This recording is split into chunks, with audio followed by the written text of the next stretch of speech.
bersyukur ya Tuhan, memiliki Engkau di dalam kehidupan kami. Engkau yang selalu menolong kami di tengah-tengah badai kehidupan kami. Saat kami datang kepadamu ya Tuhan, kami tahu kami menemukan jawaban yang luar biasa atas setiap persoalan, setiap apapun yang kami alami ya Tuhan. Haleluya Yesus. Terima kasih ya Tuhan. Kami mau menyembah Engkau Allah yang luar biasa. Sujud di hadapan-Mu ya Tuhan, menyembah-Mu di dalam roh dan kebenaran ya Tuhan. Haleluya Yesus. Terima kasih ya Tuhan. Haleluya Yesus. Terima kasih ya Tuhan. Syukur ya Tuhan.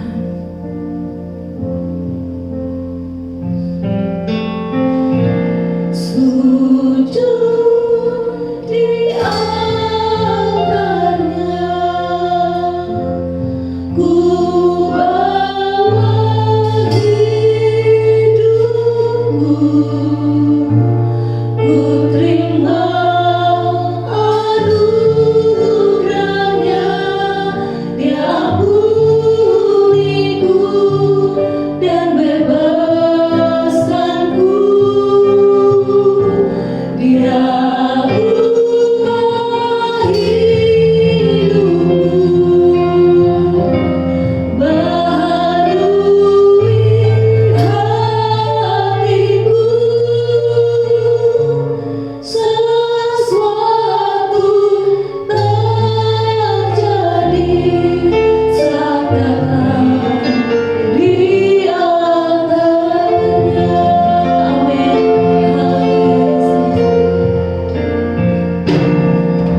dalam kehidupan kami. Terpujilah nama-Mu, terpujilah kebesaran-Mu. Dalam nama Yesus kami sudah berdoa. Haleluya. Amin. Selamat pagi kepada kita semuanya, Bapak Ibu yang saya kasihi di dalam kasih Tuhan. Selamat kembali beribadah bersama-sama. Dan pagi hari ini di awal bulan Oktober ini saya ingin sebelum menyampaikan firman Tuhan ingin memberikan gambaran besar tentang pelayanan mimbar yang akan kita ikuti sepanjang bulan Oktober ini. Tema kita di bulan Oktober ini berbicara tentang membina keluarga yang kuat di tengah dunia yang rusak. Dan tema besarnya di bulan ini sebenarnya adalah empowered parenting. Artinya menjadi orang tua yang tangguh. Kenapa Bapak Ibu? Karena kita hidup di tengah-tengah dunia yang sudah rusak, dan yang sekarang ini menjadi orang tua bukan lagi suatu perkara yang mudah bagi setiap kita. Nah, saya ini memulai firman Tuhan untuk mengatakan kepada kita bahwa penting sekali Bapak Ibu dan saya belajar, khususnya bagi kita yang sudah berumah tangga, yang punya keluarga. Tapi tidak ada salahnya bagi Anda yang masih single, yang suatu saat nanti akan menikah, untuk mendengarkan baik-baik bagaimana Anda harus belajar menjadi orang tua yang bijaksana. Karena kalau tidak Bapak Ibu, kita akan melihat bahwa banyak terjadi masalah di kemudian hari. Kenapa keluarga Bapak Ibu? Saya mendapati ada beberapa alasan kenapa keluarga itu penting sekali. Dan tema bulan ini bicara soal bagaimana kita menjadi keluarga yang kuat, orang tua yang bijaksana. Ada tujuan dalam seri ini, dan saya ingin bagikan ada 4 secara cepat. Yang pertama, kenapa parenting itu penting? Karena kalau kita lihat di dalam Alkitab, Kejadian pasal 3 saja, setelah manusia selesai diciptakan oleh Allah, yang pertama Allah lakukan adalah meneguhkan lembaga keluarga. Namun iblis yang adalah musuh Tuhan, dia tidak senang, dan yang pertama yang dia serang adalah lembaga keluarga. Keluarga yang pertama adalah sasaran utama iblis sejak manusia diciptakan. Itu sebabnya kita sebagai orang percaya perlu berjaga-jaga terhadap semua serangan, apalagi kita yang hidup di akhir zaman ini. Keluarga orang percaya bukan kebal kepada semua serangan-serangan itu. Justru karena kita ini adalah sasarannya, maka sebagai orang percaya kita perlu berjaga-jaga. Kita perlu belajar supaya kita mengerti dan bisa berjaga-jaga menghadapi semua serangan-serangan itu. Yang kedua Bapak Ibu yang saya ingin sampaikan adalah di dalam membangun rumah tangga, kalau kita mau berkemenangan, kalau kita mau rumah tangga kita itu kuat di tengah-tengah dunia yang sudah rusak ini, yang paling penting yang kita harus mengerti sebagai keluarga, sebagai orang yang sudah berumah tangga, bahwa kita tidak boleh sembarangan di dalam membangun rumah tangga. Rumah tangga yang ideal, yang kita impikan itu tidak jatuh dari langit. Itu adalah usaha besar dari kedua jiwa, dua pribadi, suami istri, yang menyatu membangun satu maligai rumah tangga, bahtera rumah tangga.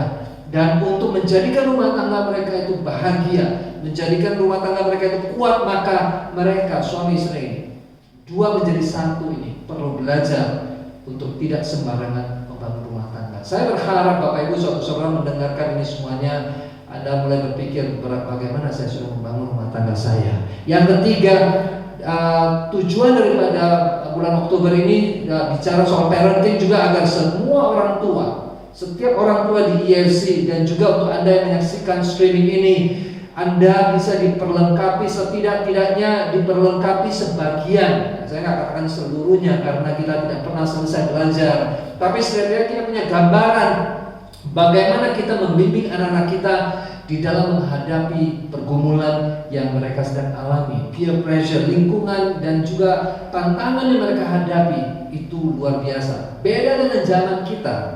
Setuju? Yang keempat, bahwa tujuan daripada tema bulan ini tentang membangun keluarga yang kuat itu adalah supaya kita mengerti fungsi keluarga. Kenapa Tuhan teguhkan keluarga? Karena keluarga itu di tangan Tuhan digunakan oleh Allah sendiri untuk menyatakan kemuliaannya, kebesarannya. Allah ingin melalui keluarga orang-orang percaya lahirlah orang-orang yang gagah perkasa bagi kerajaan Allah. Jadi itu sebabnya saya ingin katakan kepada kita perlu hati-hati di dalam membangun rumah tangga kita. Kita perlu belajar menjadi kepala keluarga, menjadi pemimpin keluarga, baik khususnya suami yang adalah kepala keluarga dan juga istri yang sebagai penolong. Duet ini, kerjasama ini perlu dimengerti oleh kedua pribadi ini. Saudara saya, Anda dan pasangan Anda, saya dan pasangan saya, supaya kita bisa membangun keluarga yang kuat. Nah, dengan cepat kita akan melihat kepada firman Tuhan. Saya ingin mengajak kita untuk melihat kepada Mazmur 127. Ini satu Mazmur yang luar biasa. Saya akan bacakan dari ayat 1 sampai 3 dulu, dan kemudian nanti 4 sampai 5. Ada 5 ayat yang kita akan lihat dari firman Tuhan. Lalu nanti dengan cepat saya akan mengupasnya, dan kemudian kita bisa melihat apa yang diajarkan oleh Alkitab tentang membangun rumah tangga. Yang ayat pertama berkata, jikalau bukan Tuhan yang membangun rumah, sia-sialah usaha orang membangunnya. Jikalau bukan Tuhan yang mengawal kota, sia-sialah pengawal berjaga-jaga. Sia-sialah kamu bangun pagi-pagi dan duduk sampai jam malam, dan makan roti yang diperoleh dengan susah payah, sebab ia memberikannya kepada yang dicintainya pada waktu tidur. Ayat 3, sesungguhnya anak-anak lelaki adalah milik pusaka daripada Tuhan, dan buah kandungan adalah suatu upah. Bapak Ibu, apa yang kita lihat di sini dari ayat-ayat ini, kita dari 3 ayat pertama ini kita harus mengerti satu hal. Itu dengan jelas sekali dimulai oleh pemazmur, dikatakan oleh pemazmur ini bahwa ini hal yang harus kita mengerti, bahwa membangun rumah tangga yang kuat itu memerlukan Tuhan. Anda dan saya tidak sanggup membangunnya sendirian. Anda dan saya tidak sanggup dengan pasangan kita membangun dan melindungi keluarga kita. Ini yang dikatakan oleh ayat ini, ayat 1 sampai 3 ini, bahwa kita secara manusia tidak sanggup menjaga, membangun, memelihara anak-anak kita, keluarga kita, kecuali Tuhan terlibat di dalamnya. Perhatikan ayat-ayat di sini.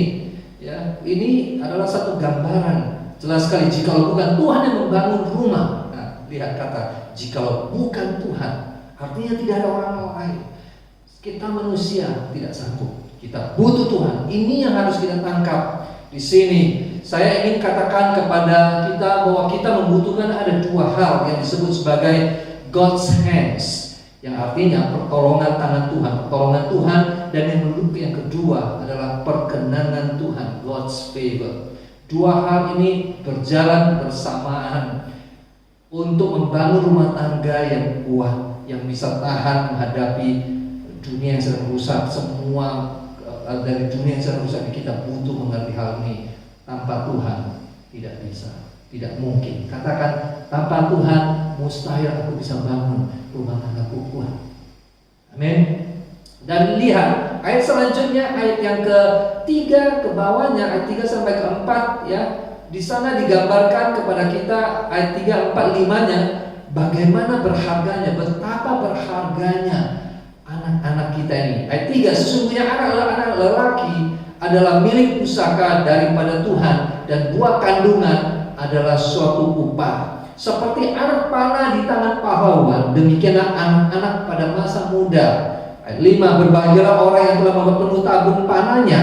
Dengan semuanya itu ia tidak akan mendapat malu apabila ia berbicara dengan musuh-musuh di pintu gerbangnya. Bapak Ibu, lihat di sini.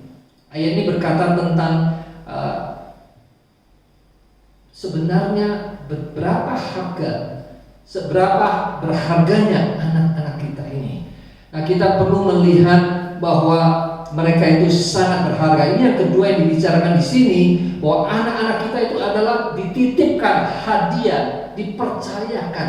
Dikatakan oleh ayat ini, ya ayat 3 tadi di sana dikatakan bahwa anak-anak lelaki adalah milik pusaka daripada Tuhan, dan buah kandungan adalah suatu upah. Saya tidak membicarakan mengenai gender di sini, tapi kalau kita lihat secara menyeluruh, ayat ini bicara bahwa anak-anak adalah suatu titipan Tuhan yang sangat berharga, milik pusaka dikatakan di sini, yang diberikan, yang dipercayakan kepada kita. Jadi kita tidak bisa sembarangan, dan yang dipercayakan kepada kita ini hadiah ini bukan semata-mata untuk kesenangan kita. Kalau Anda lihat di ayat keempatnya, Anda akan menemukan ayat 4 itu berbicara begini, seperti anak-anak panah di tangan pahlawan, demikianlah anak-anak pada masa muda. Nah, perhatikan Bapak Ibu gambaran di sini. Anak-anak panah, dengan kata lain, tujuan akhir daripada untuk anak-anak kita dibesarkan itu sebagai orang tua. Tuhan inginkan kita ini membentuk anak-anak kita ini, keluarga kita ini, supaya suatu saat nanti anak-anak kita waktu mereka meninggalkan kita, meninggalkan sarang tanda kutip, waktu mereka mulai dewasa, mereka masuk ke tengah-tengah dunia, kita ini sedang meluncurkan mereka seperti anak-anak panah. Tujuan kita sebenarnya, fungsi kita sebenarnya adalah menolong mereka, membimbing mereka, menolong mereka untuk menemukan yang namanya rencana Allah atas kehidupan mereka. Ayat 4 ini menarik. Seperti anak-anak panah di tangan pahlawan, demikianlah anak-anak pada masa mudanya. Jadi seorang pahlawan yang mahir menggunakan panah dan anak panah, dia tahu bagaimana menggunakan anak panahnya. Dia persiapkan anak panah itu dengan sebaik mungkin supaya waktu ditembakkan dia akan mencapai sasaran yang diinginkan. Jadi ini yang kedua, ini bicara soal stewardship, ini bicara soal penata layanan. Nah, kalau kita bicara penata layanan, seringkali kita hanya memikirkan hanya uang ataupun segala yang kita miliki. Kita lupa bahwa anak-anak kita juga adalah aset yang Tuhan percayakan kepada kita. Kita perlu menolong mereka, membimbing mereka, mengajar mereka agar mereka menemukan tujuan Allah menciptakan mereka, dan juga bagaimana mereka bisa menemukan karunia-karunia Allah, dan bagaimana kita bisa menolong mereka membangkitkan passion di dalam diri mereka yang berkaitan dengan yang namanya Tuhan, lalu menjadi orang-orang yang membawa dampak bagi dunia. Bapak Ibu dengarkan baik-baik. Tuhan ingin menggunakan keluarga kita.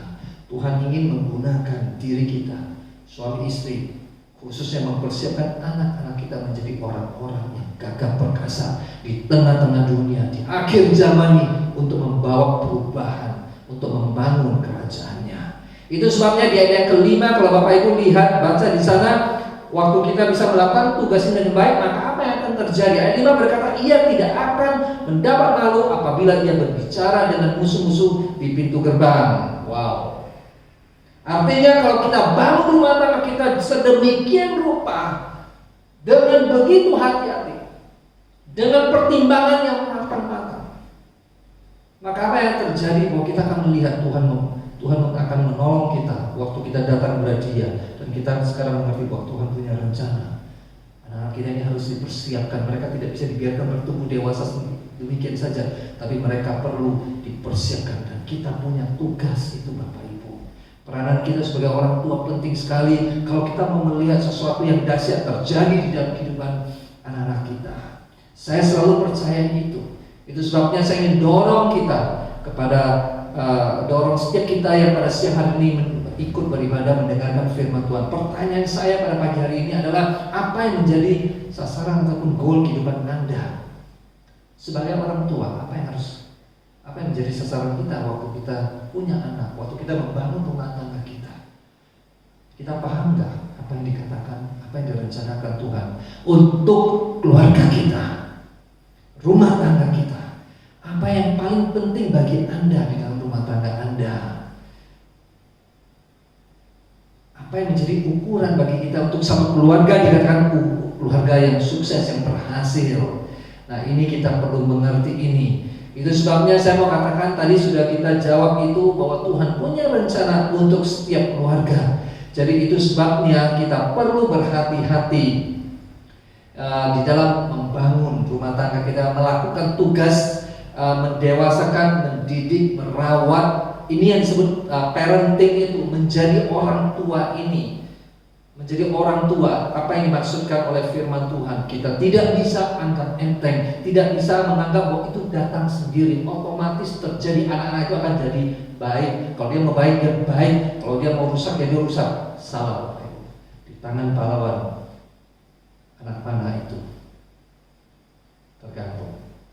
Kalau pahlawannya betul-betul persiapkannya, kalau dia betul-betul pahlawan yang tangguh, kalau dia betul-betul adalah suatu pahlawan yang terlatih, maka anak panah itu bisa dilakukan, bisa digunakan dengan begitu dahsyat. Bapak Ibu, Anda dan saya adalah pahlawan itu. Kita perlu mempersiapkan rumah tangga kita sedemikian rupa. Dengan cepat saya membagikan kepada kita ada 4 prinsip utama tentang yang namanya parenting yang positif. Menjadi menjadi orang tua yang positif, yang diinginkan oleh Tuhan. Ada 4 prinsip yang perlu kita lihat. Pertama, dimulai dengan yang tadi saya sudah sebutkan, dengan sasaran yang jelas. Bahasa Inggrisnya katakan clear cut. Pernah dengar? Tanpa tedeng-aling, jelas sekali. Nah, Bapak Ibu, ini perlu Anda mengerti. Waktu Anda bangun rumah tangga Anda, bagaimana Anda membangunnya? Sembarangan? Paulus katakan waktu dia bangun gereja itu, dia katakan fondasinya Yesus Kristus.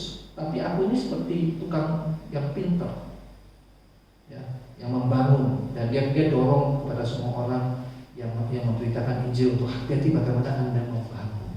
Pada pagi hari ini saya mau kaitkan ini dengan rumah tangga kita, bahwa kita perlu membangun rumah tangga kita itu dengan sasaran yang jelas yang dari Tuhan. Nah, apa sasaran itu?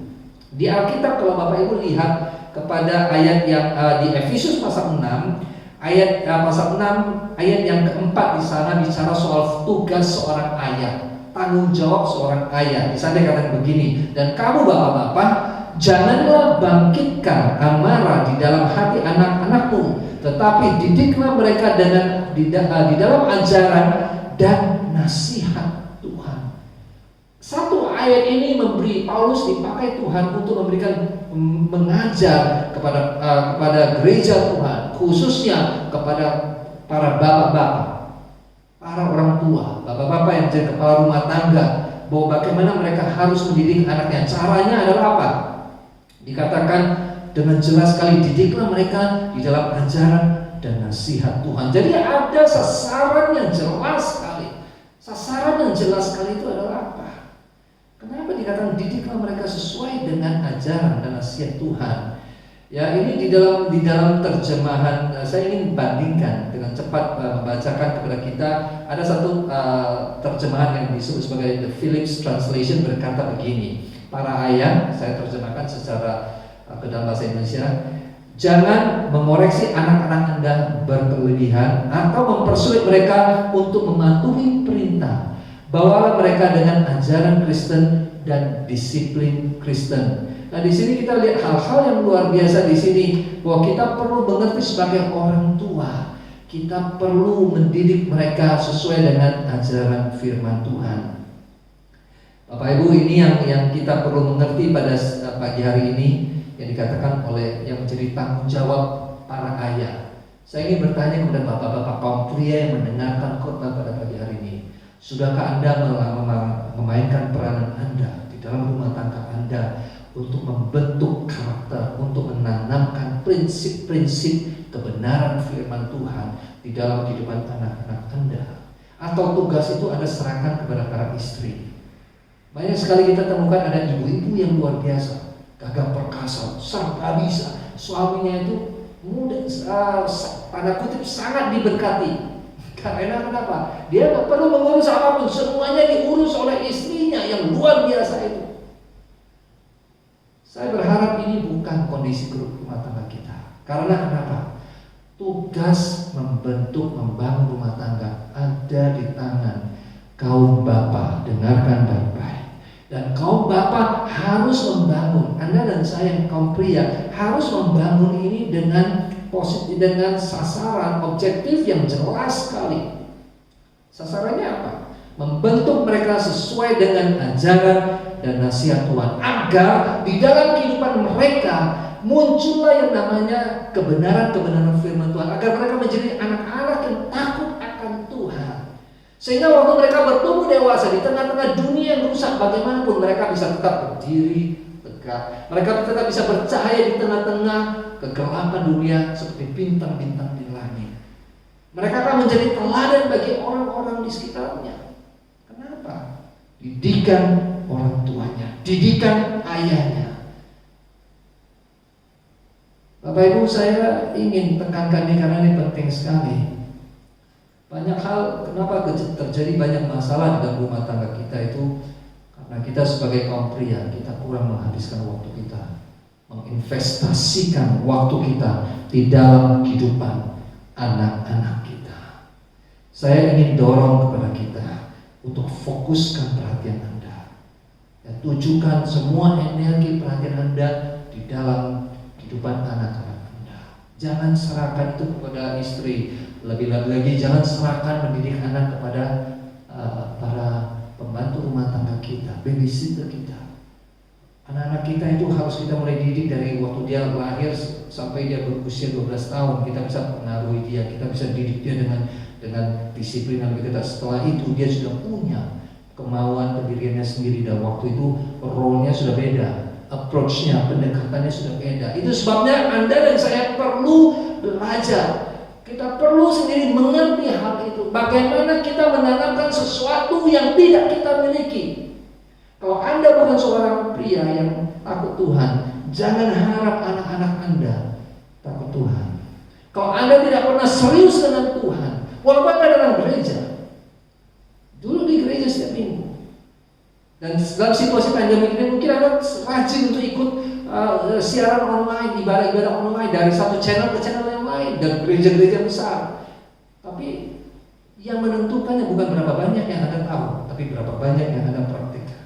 Kalau Anda mau bangun rumah tangga Anda kuat, maka yang pertama, bangunlah dengan sasaran yang jelas. Miliki dulu apa yang Tuhan mau untuk anak-anak kita.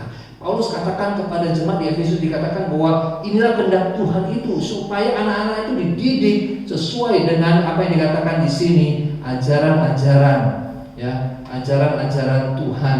Dikatakan di sini ajaran-ajaran dan nasihat Tuhan. Pertanyaannya adalah, sudahkah Anda bertumbuh di dalam pengenalan Tuhan? Banyak kaum pria, kaum bapak-bapak susah mengajar kebenaran firman Tuhan karena mereka sendiri tidak pernah bertumbuh di dalam Tuhan. Nah, saya mau bagi dengan cepat. Dikatakan di sini kata didik ini bicara soal sesuatu yang kita curahkan. Ya, soal ini menarik sekali. Ini artinya pelihara, kemudian besarkan. Dalam Yunani kuno, bahasa Yunani kuno ini bicara soal perkembangan yang emosionalnya dan juga kalau sekarang kita sebut sebagai perkembangan emosional dan spiritual seorang anak. Bapak Ibu, khususnya bapak-bapak di sini pada siang hari ini saya mengatakan bahwa kita perlu mencari orang demikian. Kita perlu mendidik mereka supaya secara spiritual, secara emosi, secara fisik mereka menjadi orang-orang yang seperti yang Tuhan inginkan. Jadi bangun dengan sasaran itu. Anda perlu menggali Tuhan, apa rencanamu dalam kehidupan anakku. Ya, sama dengan kehidupan kita, apa yang Tuhan mau dari kehidupan kita, agar kita menjadi seperti Yesus. Jadi ini sasaran harus jelas. Bangun dengan sasaran itu. Inilah yang diimpikan oleh Tuhan. Tuhan tidak, yang Tuhan ingin lihat adalah bagaimana kita menjadi serupa dengan Dia. Bukan berapa suksesnya kita, berapa banyak gelar yang kita capai. Itu semuanya bagus, tapi itu semua tidak bisa mengganti yang namanya rencana Tuhan. Tuhan ingin melihat karakternya terbentuk di dalam kehidupan kita, lalu kemudian setelah kita dibentuk oleh Tuhan, kita bisa mendidik anak-anak kita dan menanamkan prinsip-prinsip itu dalam kehidupan mereka, sehingga mereka belajar bagaimana apa yang dikatakan oleh firman Tuhan, ajaran dan didikan Tuhan itu. Ini yang yang kita harus bangun. Yang poin yang pertama, bangunlah dengan visi itu. Yang kedua, dengan cepat. Parenting yang efektif itu menuntut Bapak Ibu kita sebagai orang tua, bapak-bapak di sini khususnya, dan ibu-ibu juga, menuntut apa Bapak Ibu? Anda dan saya menjadi pelaku daripada apa yang kita ajarkan. We practice what we preach. Ada istilah, you can talk the talk, but can you walk the talk? Anda bisa bicara segala hal tentang hal rohani, tapi pertanyaan, bisa nggak Anda hidup jalani kehidupan rohani yang Anda bicarakan itu?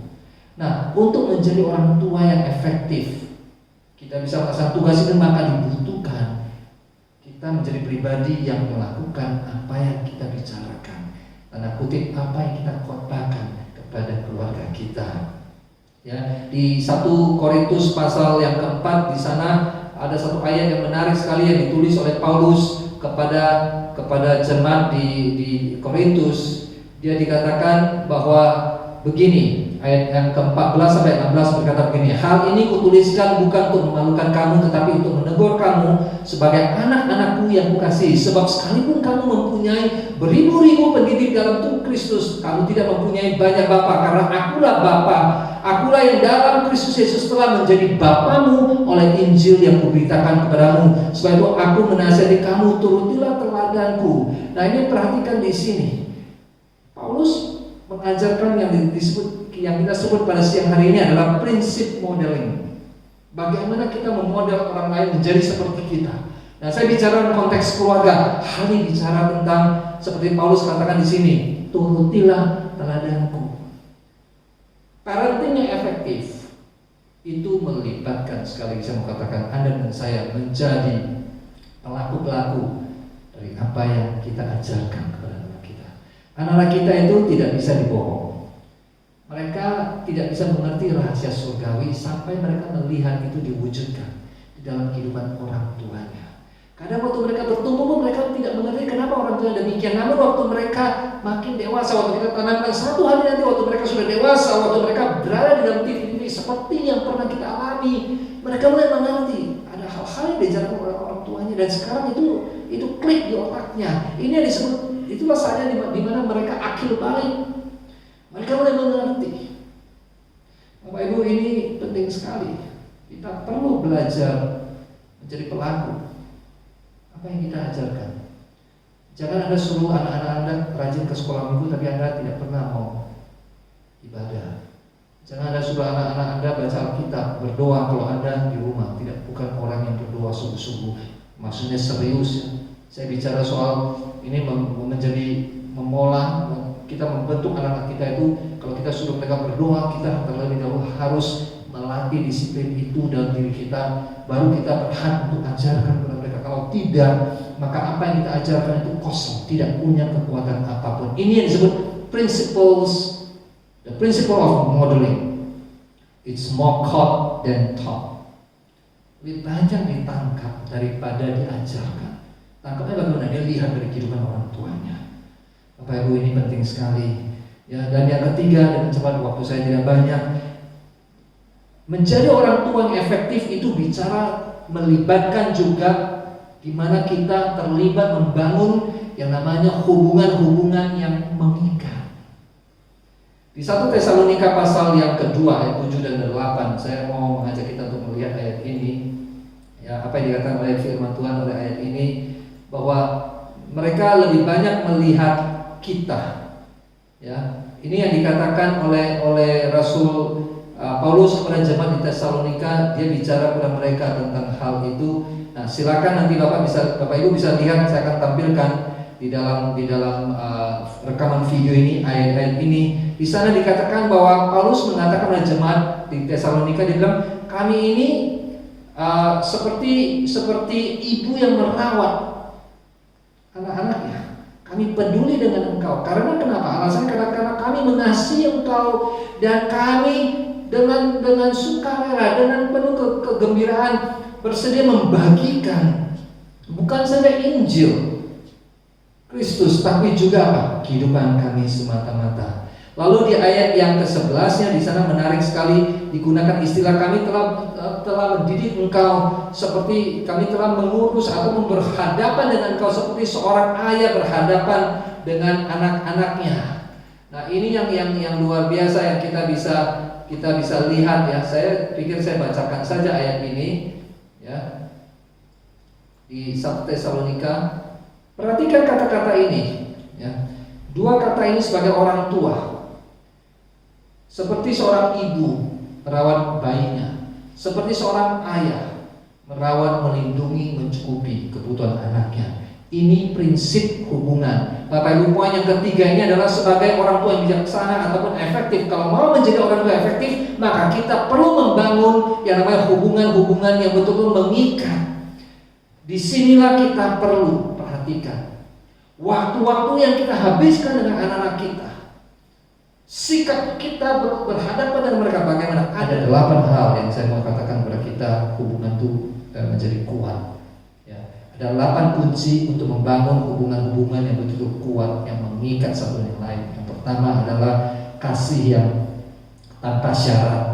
Saya tidak akan membahas ini, tapi saya dorong Anda untuk ikut Oikos, karena di dalam Oikos nanti kita akan bahas lebih detail tentang 8 hal. Cuman saya mau soroti di sini. Yang pertama adalah kasih tanpa syarat. Yang kedua, sediakan waktu yang khusus untuk anak-anak kita. Kita investasikan waktu kita yang khusus, sengaja. Parenting is all about planning. Menjadi orang tua butuh yang namanya planning, perencanaan, disengajakan, tidak terjadi otomatis tapi direncanakan. Yang ketiga, atensi yang begitu terfokus kepada diri anak kita. Nah, ini akan menolong anak itu punya hubungan yang dekat dengan orang tuanya. Yang keempat, eye contact, mata dengan mata.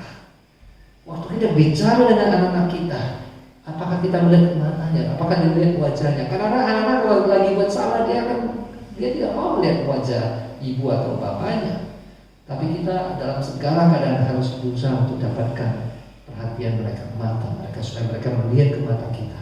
Karena komunikasi itu bukan saja secara verbal, tapi juga melalui penglihatan. Yang kelima, membangun hubungan yang mengikat itu membutuhkan yang namanya komunikasi yang terus bersinambung, tidak pernah berhenti. Kita kalau mau menanamkan sesuatu yang luar biasa dalam kehidupan anak kita, maka investasi kita di dalam berkomunikasi dengan mereka harus terus-menerus terjadi. Yang keenam, sentuhan yang bermakna. Bapak Ibu, berapa di antara Anda yang suka, yang sering, yang menjadikan itu kebiasaan membelai anak-anak kita, memeluk mereka, mencium mereka? Waktu mereka masih kecil kita lakukan itu semuanya. Sampai mereka dewasa pun kita masih tetap lakukan, karena mereka anak-anak kita.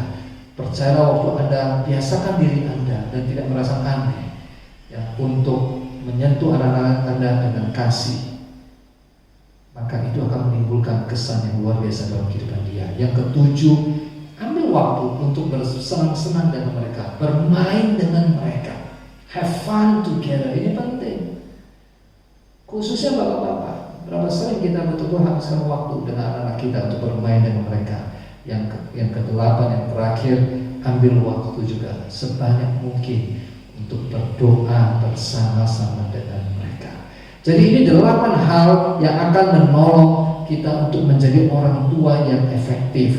Kita akan bisa pengaruhi anak-anak kita menjadi orang-orang yang luar biasa kalau kita bangun itu. Pertama, bangun dengan sasaran yang jelas. Kita tahu rencana Tuhan, kita tahu bahwa Tuhan punya maksud untuk mereka. Lalu kemudian kita bangun mereka, bangun itu dengan melakukan apa yang kita katakan. Kita jalani itu, kita buktikan bahwa waktu kita bicarakan ini, prinsip ini, peraturan ini, kita sendiri jalani. Dan yang ketiga tadi sudah saya sampaikan kepada kita bahwa kita perlu membangun hubungan yang mengikat satu dengan lain. Dan yang terakhir ada 4 hal.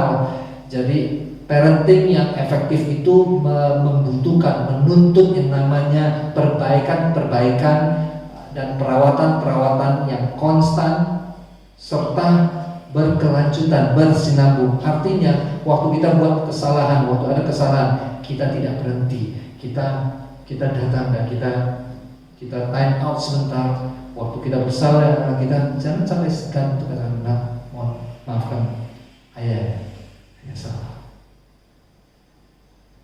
Waktu kita mengaku kelemahan kita, ibu-ibu katakan pada anak-anak, waktu Anda salah pada anak-anak, apa yang kita lakukan adalah waktu mereka melihat kita ini terbuka, mereka akan menyadari bahwa manusiawi, orang tuanya juga tidak sempurna.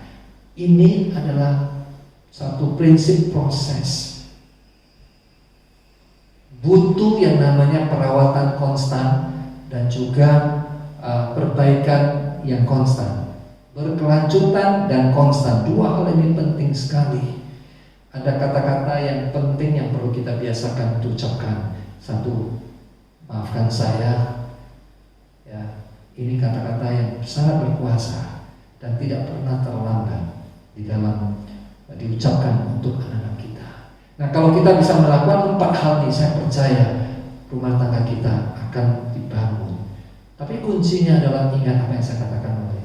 Tanpa Tuhan kita tidak bisa melakukan semuanya itu. Itu sebabnya saya mau mendorong Anda semuanya pada siang hari ini. Sudahkah Anda bertumbuh di dalam Tuhan? Sudahkah Anda memperhatikan, menitik beratkan hak rohani untuk dirimu sendiri, sehingga engkau suatu saat nanti bisa bagikan itu, sesuatu yang kau miliki, kerohanianmu sudah bertumbuh, engkau bagikan, engkau investasikan itu di dalam kehidupan anak-anak Anda. Kiranya Tuhan menolong kita. Kalau kita selama ini belum pernah melakukan itu, ataupun belum sepenuh hati kita membangun rumah tangga kita dengan sembarangan, ataupun tidak ada sasaran yang jelas, nah ini saatnya kita mulai perhatikan, karena kita hidup di dunia yang begitu rusak. Kalau kita tidak mau menginvestasi waktu kita, kita bisa jadi korban adanya. Mari saya dorong Anda pagi hari ini, mulai sadari itu dan mulai datang kepada Tuhan dan katakan, Tuhan, tolong aku untuk menjadi seorang ayah, tolong aku untuk menjadi seorang ibu yang peduli, yang mengasihi anakku. Tolong aku supaya aku kuat di dalam Engkau, supaya aku bisa bertumbuh, sehingga nanti aku bisa ajarkan prinsip-prinsip kerajaan Allah ke dalam kehidupan anak-anakku. Kiranya Tuhan menolong kita semuanya. Mari kita berdoa. Bapa di surga, pada siang hari ini kami mengucap syukur untuk kebenaran firman Tuhan. Sesi pertama daripada bagaimana membangun keluarga yang kuat di dalam Tuhan di tengah-tengah dunia yang rusak ini. Tuhan, kami telah belajar 4 prinsip itu. Tolong kami ya Tuhan untuk membangunnya sesuai dengan pola Alkitab, sesuai dengan rencana Tuhan sewaktu membangun rumah tangga kami ya Tuhan. Sasaran-sasaran yang jelas itu hanya bisa kami temukan sewaktu kami berhubungan dekat dengan Tuhan. Oleh sebab itu tolong kami Tuhan untuk menjadi orang-orang, untuk menjadi anak-anak-Mu, untuk menjadi para orang tua yang betul-betul mengenal Tuhan, hidup dekat dengan Tuhan, sehingga kami bisa melakukan apa yang kami ajarkan, sehingga kami bisa lakukan, anak-anak kami bisa melihat bahwa melalui kehidupan kami, apa yang kami ajarkan itu kami lakukan. Tuhan, tolong kami supaya sewaktu kami mengenal kasih-Mu, kami bisa belajar mengasihi anak-anak kami juga seperti yang Tuhan inginkan, supaya kami punya ikatan bonding yang kuat dengan mereka. Mampukan kami ya Tuhan, kami butuh pertolongan-Mu, dan kami berdoa ya Tuhan, tolong kami, beri kami anugerah supaya setiap kali kami gagal, suatu kami salah, waktu kami melakukan hal-hal yang tidak benar terhadap anak-anak kami bisa Tuhan tolong untuk mengakuinya, dan Tuhan pulihkan kami dengan anak-anak kami. Bapak, terima kasih pada siang hari ini berdoa untuk setiap orang tua, setiap kami yang punya anak, yang mendengarkan, yang menyaksikan, yang turut bersama-sama beribadah dalam ibadah online ini. Mari Tuhan, Engkau jawab mereka satu persatu ya Tuhan, menyerahkan mereka ke dalam tangan kasih-Mu. Jadikanlah setiap kami kepala keluarga dan juga orang tua yang bijaksana membangun rumah tangga kami. Terpujilah nama-Mu, di dalam nama Tuhan Yesus kami berdoa. Amin. Pada siang ini tibalah waktunya bagi kita untuk masuk dalam acara terakhir dalam ibadah hari ini, yaitu perjamuan kudus. Untuk menyambut perjamuan kudus, saya ingin bacakan satu firman Tuhan yang diambil dari Mazmur 128 yang berbicara tentang berkat atas rumah tangga. Saya bacakan, berbahagialah setiap orang yang takut akan Tuhan, yang hidup menurut jalan yang ditujukannya. Apabila engkau memakan hasil jeripayah tanganmu, berbahagialah engkau dan baiklah keadaanmu. Istrimu akan menjadi seperti pohon anggur yang subur di dalam rumahmu. Anak-anakmu seperti tunas pohon zaitun sekeliling mejamu. Sesungguhnya demikianlah akan diberkati orang laki-laki yang takut akan Tuhan. Hari ini kita telah mendengarkan firman Tuhan, bagaimana kita membangun rumah tangga yang kuat di tengah-tengah situasi yang tidak menentu pada zaman sekarang, dan tidak ada cara lain Bapak Ibu. Kita butuh Tuhan. Mazmur 128 adalah satu mazmur yang luar biasa tentang rumah tangga, tentang berkat atas kehidupan rumah tangga kita semuanya. Dan tadi kita telah membacanya bahwa dikatakan di sini, sesungguhnya demikianlah diberkati laki-laki yang takut akan Tuhan. Terus banyak pada siang hari ini kita ingin persiapkan hati kita untuk masuk dalam perjamuan kudus. Sebelumnya mari kita berdoa terlebih dahulu untuk menerima perjamuan kudus. Bapa di surga, terima kasih ya Tuhan, Engkau telah memberkati kehidupan kami dengan berkat-Mu yang begitu luar biasa. Kami mengucap syukur untuk kayu salib, karena di atas kayu salib Engkau menyelesaikan semua permasalahan kehidupan kami. Dan kami percaya ya Tuhan, bahwa pagi hari ini juga untuk membangun rumah tangga kami agar kuat di tengah badai, di tengah situasi yang tidak menentu ini, kami butuh Tuhan.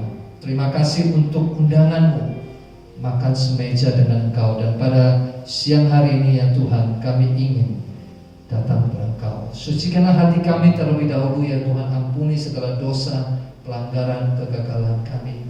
Kami datang dengan kerendahan hati dan mohon belas kasihan Tuhan. Sucikan dan kuduskan, ampuni kami sekali lagi atas semua pelanggaran-pelanggaran kami. Basuhlah kami sekali lagi dengan darah-Mu yang kudus ya Tuhan, sehingga perjamuan kudus ini suatu kami terima menjadi berkat bagi kehidupan kami semuanya.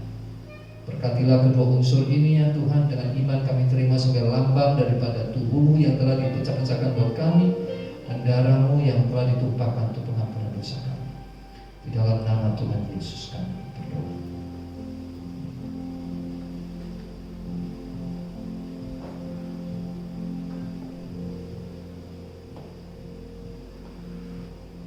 Mari kita angkat satu pujian yang berkata, karya terbesar dalam hidupku, pengorbananmu.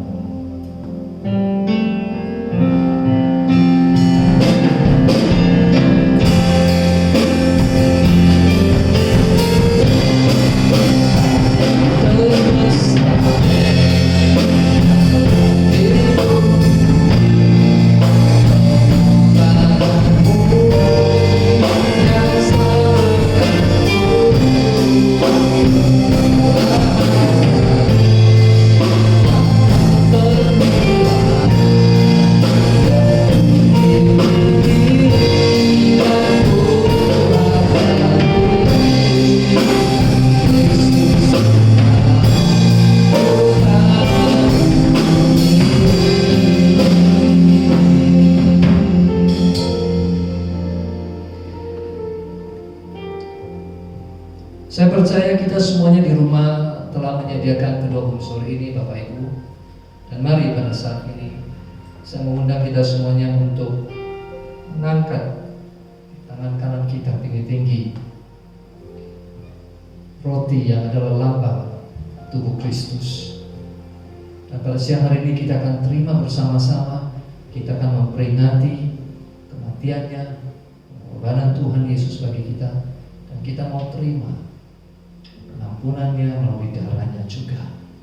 Sebelum kita menerima roti ini bersama-sama, mari kita mendengarkan firman Tuhan yang akan diambil dari 1 Korintus pasal ke-11 ayat yang ke-23 yang berkata, sebab apa yang telah kuteruskan kepadamu telah aku terima dari Tuhan, yaitu bahwa Tuhan Yesus pada malam waktu ia diserahkan mengambil roti, dan sesudah itu ia mengucap syukur atasnya, ia memecah-mecahkannya dan berkata, inilah tubuhku yang diserahkan bagi kamu, perbuatlah ini menjadi peringatan akan aku. Mari kita sekali lagi berdoa. Bapa di surga, Tuhan Yesus, terima kasih untuk tubuh-Mu yang telah dipecah-pecahkan bagi kami. Kami terima pada saat ini dengan hati yang bersyukur, dan pujilah Engkau. Dalam nama Tuhan Yesus kami berdoa.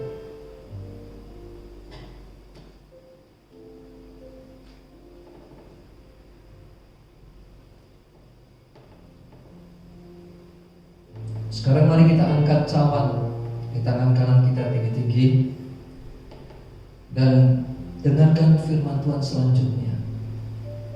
Saya akan bacakan. Demikian pula ia mengambil cawan sesudah makan lalu berkata, cawan ini adalah perjanjian baru yang dimeteraikan oleh darahku.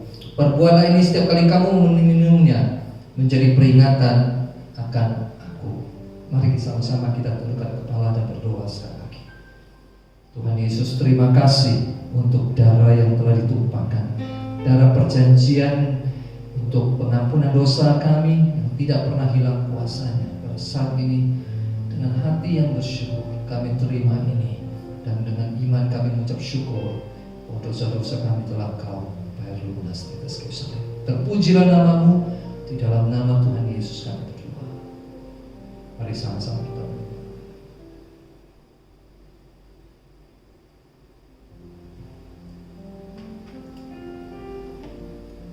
Saya mengajak kita untuk ambil waktu sejenak mengucap syukur kepada Tuhan. Ambillah waktu sejenak pada siang ini. Hampiri Tuhan dan katakan, Tuhan, terima kasih.